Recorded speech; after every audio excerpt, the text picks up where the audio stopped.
আচ্ছা তোমার পাগলা ঘোড়া কপালে চশমা মোড়া দিনে ফেকরা আর ঠকে তোর বাড়ি বাজায় লুটে দিলে হাতটা দিলে আলোই দেখি মাছটা দিলে কোমর তোলা শিলিগুড়ি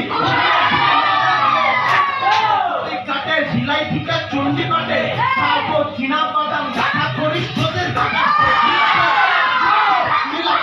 রান্নি করে রাখতো তোরে দাদা বসে তার কি লাভি সবজি লাভি হাত দিলে হাত মিলাবি রান্নি করে রাখতো তোরে দাদা বসে তার কি লাভি সবজি লাভি জিলাপে জিলাপে জিলাপে জিলাপে জিলাপে